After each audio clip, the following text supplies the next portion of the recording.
Hello అండి, welcome back to our channel DSC journey at the rate. ఇది biology యొక్క questions కొన్ని చూద్దాం ఈరోజు. ఫస్ట్ క్వశ్చన్ వచ్చేసి మనకి జీవశాస్త్రం బయాలజీ నుంచి అంటే బయాలజీ యొక్క ఇంట్రడక్షన్ ఏంటి, ఆ వర్డ్ ఎక్కడి నుంచి వచ్చింది, కొన్ని శాస్త్రవేత్తల గురించి ఇవన్నీ వస్తూ ఉంటాయి. జనరల్ క్వశ్చన్స్ అన్నీ ఓకేనా, టెట్ మరియు డిఎస్సికి ఉపయోగపడేలాగా. ఫస్ట్ క్వశ్చన్ వచ్చేసి బయాలజీ అన్న పదాన్ని ఎవరు ప్రవేశపెట్టారు? Option A Aristotle, option B Galen, option C Lamarck, option D Linnaeus. మనకి బయాలజీ అన్న పదాన్ని మొట్టమొదటిగా ప్రవేశపెట్టింది ఎవరు అంటే లామార్క్ గారు. ఓకేనా. సెకండ్ క్వశ్చన్ వచ్చేసి బయాలజీ అన్న పదం ఏ భాషకు చెందినది? అసలు బయాలజీ అంటే బయో ప్లస్ ఆలజీ అనే రెండు పదాల నుంచి వచ్చింది. బయో అంటే జీవులు అంటే మొక్కలు కావచ్చు, జంతువులు కావచ్చు. ఆలజీ అంటే అధ్యయనం అంటే టు స్టడీ అనమాట. ఓకేనా. బయాలజీ అనే పదం ఏ భాషకు చెందినది అంటే బయాలజీ అనే పదం గ్రీకు భాషకు చెందినది. ఓకేనా. జీవశాస్త్రం గురించి లిఖిత రూపంలో మొదటిసారిగా ఎవరి నుంచి లభించింది? కొంత ఇన్ఫర్మేషన్ జీవశాస్త్రం అంటే ఏంటి అనేది మనం చెప్పడమే కాకుండా లిఖిత రూపంలో అంటే పుస్తకాల రూపంలో ఏదైనా, లేదంటే ఒక పేపర్ మీద రాసి లిఖితంగా మనకి ఎవరి నుంచి లభించింది అంటే గన అరిస్టాటిల్ గారి దగ్గర నుంచి లభించింది అనమాట. ఓకేనా. 16వ శతాబ్దంలో ఎవరి పరిశోధన వల్ల జీవశాస్త్రం పునర్జీవం పొందింది అంటే విలియం హార్వే మరియు వెసాలియస్ అనే సైంటిస్టుల వల్ల. అంటే ఆప్షన్ 1 and 2. ఓకేనా.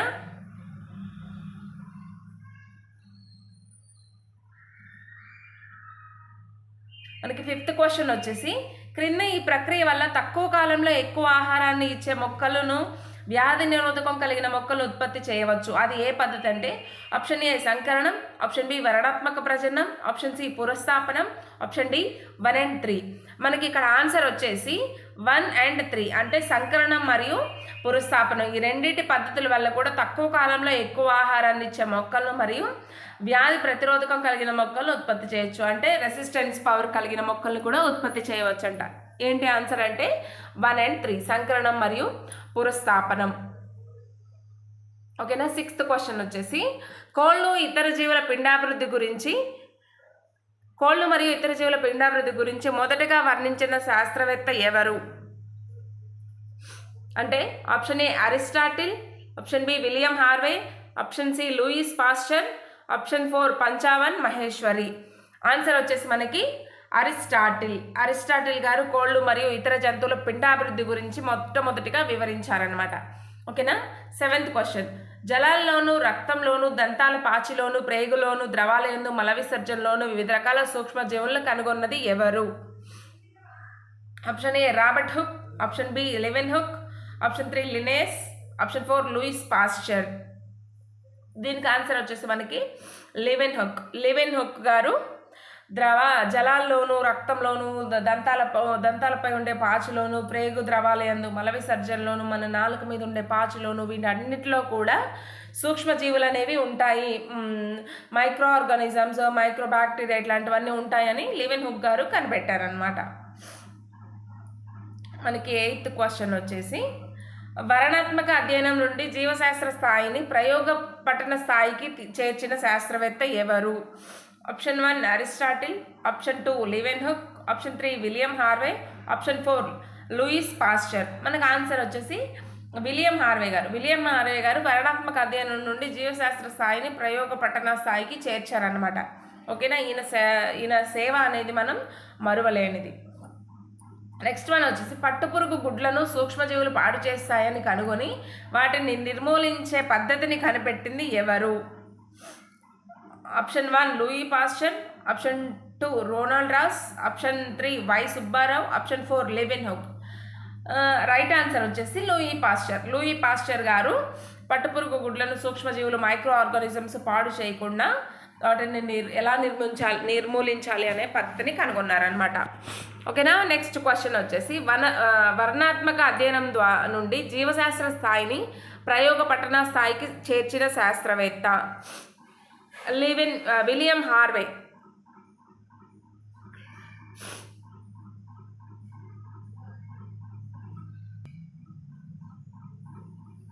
రాస్ మలేరియాపై పరిశోధనలు చేసిన ప్రదేశం ఆయన ఎక్కడ పరిశోధన చేశారంటే option 1 Delhi, option 2 America, option 3 England, option 4 Hyderabad. మనకు వచ్చేసి మలేరియాపై ప్రయోగం చేసింది ఎక్కడ రాస్ గారు అంటే హైదరాబాద్లో ఇప్పటికీ మనకి రాస్ ఫీవర్ హాస్పిటల్ అని కూడా ఉంది హైదరాబాద్లోని సికింద్రాబాద్ ఏరియా అనమాట. అది మనకి లెసన్లో కూడా వస్తుంది దీని గురించి, మలేరియా వ్యాధి గురించి మనకి లెసన్ అంతా అయిపోయిన తర్వాత అనుబంధంలో 8th క్లాస్లో 9th క్లాస్లో ఉంటుంది ఈ లెసన్. ఓకేనా, అందులో మనకి డీటెయిల్గా వస్తుంది. ఆయన స్టాచ్యూ కూడా మనకు కనిపిస్తుంది ఆ హాస్పిటల్ దగ్గరికి వెళ్తే, సికింద్రాబాద్ ఫీవర్ హాస్పిటల్ అని ఉంటే. ఓకేనా, అదనమాట. నెక్స్ట్ క్వశ్చన్ వచ్చేసి వాట్సన్ మరియు క్రిక్లు క్రింది ఏ శాస్త్రవేత్తతో పాటుగా నోబెల్ బహుమతి పొందారు? ఓకేనా, ఎవరితో పాటుగా నోబెల్ బహుమతి పొందారు వీరు అంటే విల్కిన్సన్తో పాటుగా వాట్సన్ మరియు క్రిక్లకు నోబెల్ బహుమతి అనేది వచ్చింది. ఎందుకు అంటే DNA గురించి వీరు చేసిన ప్రయోగాల వల్ల. వీరితో పాటు ఇంకొకరు కూడా ఉన్నారు, కానీ వారు ఏంటంటే వీళ్ళకి నోబెల్ ప్రైజ్ ఇచ్చేటప్పటికి వారు మరణించారు. అందుకే ఈ 4లో ముగ్గురిని మాత్రమే నోబెల్ ప్రైజ్ ఇచ్చారు. ఓకేనా,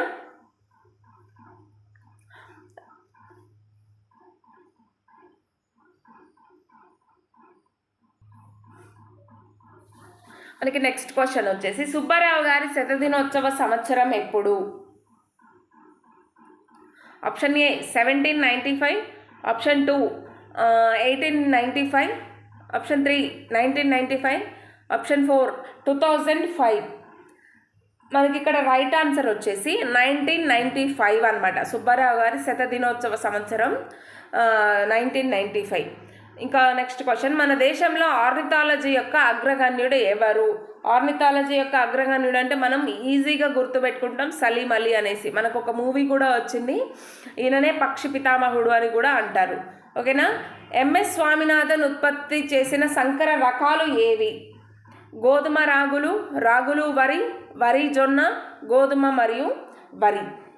MS స్వామినాథన్ గారు ఉత్పత్తి చేసిన హైబ్రిడైజ్డ్ టైప్స్ ఏంటంటే గోధుమలు మరియు వరి అనేవి ఆయన హరిత విప్లవం ద్వారా ఉత్పత్తి చేయడం జరిగింది. ఆహారపు కొరత అప్పట్లో బాగా ఉండేవి. ఆహారపు కొరత నుంచి ప్రజలను రక్షించడానికి ఆయన వరి మరియు గోధుమలు అనేవి విపరీతంగా ఉత్పత్తి చేశారనమాట. నెక్స్ట్ వచ్చేసి మన దేశంలో హరిత విప్లవ పితామహుడిగా వీరిని పరిగణిస్తారు.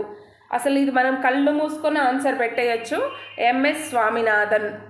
ఓకేనా, ఎందుకంటే మనం చిన్నప్పటి నుంచి రిపీటెడ్గా వస్తూనే ఉన్న క్వశ్చన్ అనమాట. చిన్నప్పటి నుంచి ఈవెన్ స్కూల్ టైంలో నుంచి ఈ క్వశ్చన్ ఈ టాపిక్ వింటూనే ఉన్నాం, హరిత విప్లవ పితామహుడు అనే MS స్వామినాథన్ గారు అనేసి.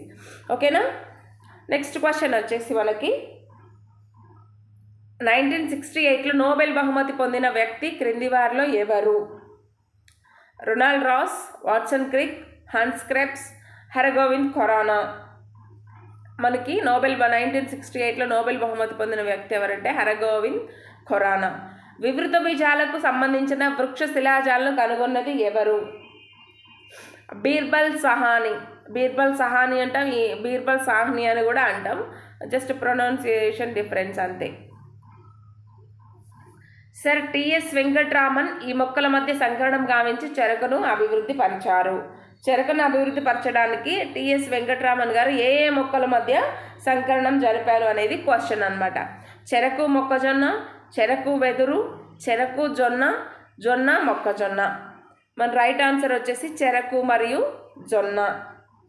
ఓకేనా, వృక్షాల ఆధునిక పిండోత్పత్తి శాస్త్ర పితామహుడు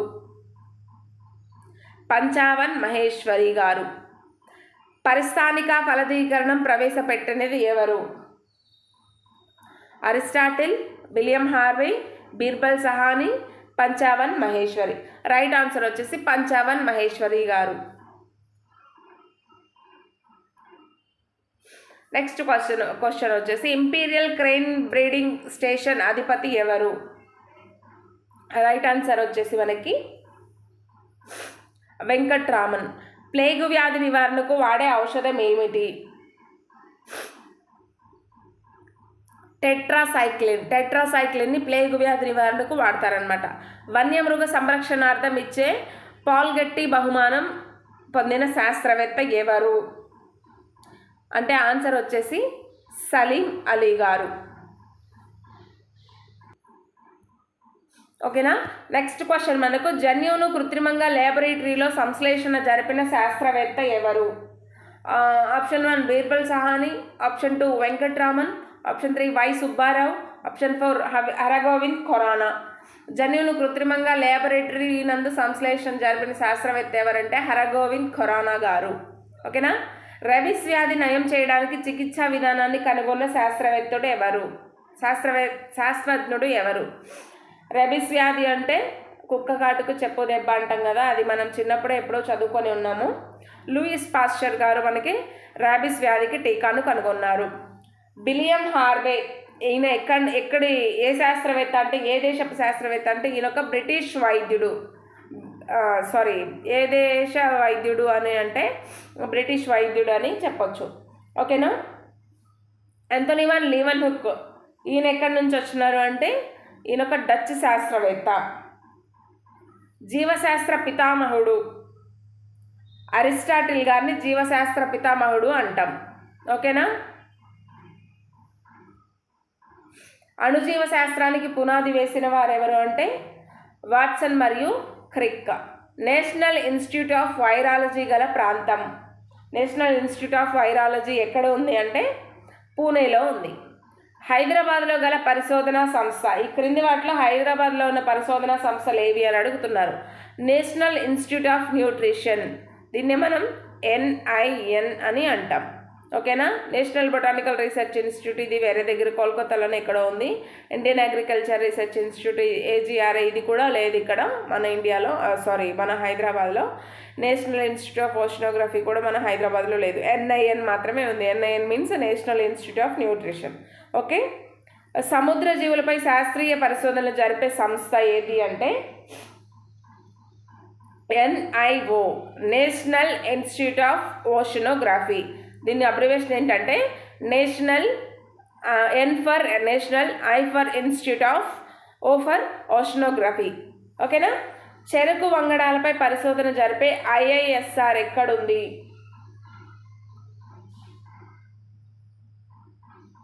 Indian Institute of Sugarcane Research. ఓకేనా. Indian Institute of Sugarcane Research ఎక్కడ ఉంది? దీని ఆన్సర్ వచ్చేసి మనకి లక్నోలో ఉంది. Indian Institute or International institute, just correction చేసుకోండి, లిటిల్ కన్ఫ్యూజ్. CCMB అనగా అబ్రివేషన్ ఏంటి అని అడుగుతున్నారు మనకి ఇక్కడ. Central cotton medical biology, central cellular medical biology, semi central molecular biology, centre for cellular and molecular biology. మనకి రైట్ ఆన్సర్ వచ్చేసి 4th one, centre for cellular and molecular biology, CCMB. ప్రత్తిలో hybrid రకాలను అభివృద్ధి చేసే సంస్థ గల ప్రాంతం అది ఎక్కడుందంట? ప్రత్తిలో హైబ్రిడ్ రకాలను అభివృద్ధి చేసే సంస్థ గల ప్రాంతం ఎక్కడుంది అంటే మనకి నాగ్పూర్లో ఉందన్నమాట. అనువంశికతకు సంబంధించిన జీవశాస్త్రం, జెనెటికల్ సైన్స్, జన్యుశాస్త్రం. ఓకేనా. నెక్స్ట్ వన్ వచ్చేసి వైరస్, బ్యాక్టీరియా వంటి ఏకకణ జీవుల గురించిన చదివే శాస్త్రం. అంటే ఏకకణ జీవుల గురించి చెప్పే శాస్త్రం ఏంటంటే అలాంటివన్నీ మనం మైక్రో ఆర్గానిజమ్స్ అంటాం కదా, సూక్ష్మజీవుల గురించి చదివే శాస్త్రాన్ని సూక్ష్మజీవ శాస్త్రం అంటాము. బ్యాక్టీరియా మరియు వైరస్ కూడా 2 సూక్ష్మజీవులే, సూక్ష్మజీవ శాస్త్రం అంటారు. ఇంగ్లీష్లో అయితే మాత్రం మైక్రోబయాలజీ అంటాం. ఓకేనా. నెక్స్ట్ వన్ వచ్చేసి జీవుల్లో గుడ్డు దశ నుండి ప్రౌఢ దశ వరకు జరిగే పెరుగుదల అభివృద్ధి గురించి తెలిపే శాస్త్రం ఏంటంటే దీన్ని కూడా మనం కళ్ళు మూసుకొని ఆన్సర్ పెట్టేయచ్చు, పిండోత్పత్తి శాస్త్రం. ఓకేనా. చేపలు, పీతలు, రొయ్యలు, ఆయిస్టర్లు సంవర్ధనం దీని కిందకి వస్తాయి. ఇవన్నీ ఎక్కడ పెరుగుతాయి? చేపలు కావచ్చు, పీతలు కావచ్చు, రొయ్యలు, ఆయిస్టర్స్ ఇవన్నీ ఎక్కడ పెరుగుతాయి? మనకి వాటర్లోనే కదా. వాటర్లో పెరిగే జీవులను పెంచే కల్చర్ని ఏమంటారు? ఆక్వాకల్చర్. సో ఈజీ అనమాట. వెర్మి కల్చర్ వచ్చేసి వానపాము, సెరికల్చర్ సిల్క్ పురుగులు, ఎపికల్చర్ తేనెటీగలు, ఇట్లా అనమాట. ఓకేనా. కణ నిర్మాణానికి సంబంధించిన అధ్యయన శాఖ శరీర ధర్మశాస్త్రం, కణశాస్త్రం, కణజాల శాస్త్రం, సూక్ష్మ అంతర్నిర్మాణ శాస్త్రం. దీని ఆన్సర్ వచ్చేసి కణశాస్త్రం. ఈజీ కదా, క్వశ్చన్లోనే ఉంది. నెక్స్ట్ వచ్చేసి జన్యుశాస్త్రం అనే పదాన్ని ప్రతిపాదించిన శాస్త్రవేత్త ఎవరు? బేట్సన్ అనేవారు జన్యుశాస్త్రం అనే పదాన్ని మనకు ప్రతిపాదించడం జరిగింది. అంధయుగం అని ఏ శతాబ్దాన్ని అనేవారు? బ్లైండ్ యుగం అట్లా. 16th శతాబ్దం, 16th century, 17th century, 19th century, 15th century. 15th సెంచరీని మనం బ్లైండ్ సెంచరీ అని అనేవాళ్ళం. ఓకేనా. 43 అచ్చు యంత్రం కనుగొన్న శాస్త్రవేత్త ఎవరు? John Dalton, Thomas Alva Edison, John Gutenberg, Robert Koch. Right answer వచ్చేసి మనకి జాన్ గుటెన్బర్గ్. అచ్చు యంత్రాన్ని కనుగొన్నది జాన్ గుటెన్బర్గ్. గుండె పని చేయడానికి రక్త ప్రసరణ ముఖ్యమని తెలిపింది ఎవరు? Malpighi, CV Raman, William Harvey, Leeuwenhoek. Right answer వచ్చేసి విలియం హార్వే. జగదీష్ చంద్రబోస్ కనుగొన్న మొక్కల పెరుగుదల గుర్తించే పరికరం ఏది? మొక్కల పెరుగుదలను గుర్తించడానికి జగదీష్ చంద్రబోస్ గారు లేదా జేసీ బోస్ అని కూడా ఒక్కొక్కసారి ఇవ్వచ్చు మనకి క్వశ్చన్లో. జేసీ బోస్ లేదా జగదీష్ చంద్రబోస్ ఈయనేమంటే మొక్కల పెరుగుదల గుర్తించే ఒక పరికరాన్ని కనుగొన్నారు. ఆ పరికరం పేరేంటి అని మనకు అడగడం జరిగింది. టెలిస్కోప్, కెస్కోగ్రాఫ్, పెరిస్కోప్, పైవేవి కాదు. కెస్కోగ్రాఫ్ ఆన్సర్ వచ్చేసి. ఓకేనా. ఈ క్రింది వారిలో నోబెల్ బహుమతి గ్రహీత ఎవరు అంటే సర్ సివి రామన్ గారికి నోబెల్ బహుమతి రావడం జరిగింది. పెన్సిలిన్ను కనుగొన్న శాస్త్రవేత్త అలెగ్జాండర్ ఫ్లెమింగ్. ఇది మనకి చిన్నప్పటి నుంచి చదువుకుంటూనే ఉన్నాం, ఈజీగా గుర్తుపడతాం. ఇక్కడ అంటే ఎంత నిద్రలోంచి లేపినా అడిగే క్వశ్చన్స్లో కొన్ని ఉంటాయి మనం చిన్నప్పటి నుంచి చదువుకునే బయాలజీలో. అటువంటి క్వశ్చన్స్లో ఇది ఒకటి. పెన్సిలిన్ కనుగొన్న శాస్త్రవేత్త. అణుశక్తి గురించి కృషి చేసిన శాస్త్రవేత్త ఎవరు అంటే హెచ్జే బాబా, సుబ్రహ్మణ్య చంద్రశేఖర్, జేసీ బోస్, ఆచార్య పిసి రే. హెచ్జే బాబా గారు మనకి అణుశక్తి గురించి కృషి చేయడం జరిగింది. భారతదేశంలో రాకెట్ స్థావరాల కొరకు కృషి చేసిన శాస్త్రజ్ఞుడు. ఇది కూడా మనం ఈజీగా చెప్పొచ్చు, విక్రమ్ సారాభాయి. ఓకేనా. సెకండ్ ఆప్షన్ విక్రమ్ సారాభాయ్ అనమాట. ఓకేనా. ఇవన్నీ మనకి ఈరోజు మనం చేసిన క్వశ్చన్స్ బయాలజీ కంటెంట్కి సంబంధించి. ఇంకా మీకు ఏదైనా లెసన్ నుంచి కావాలంటే మనకి కామెంట్ చేయండి, పంపిస్తాను నేను వీడియో చేసి.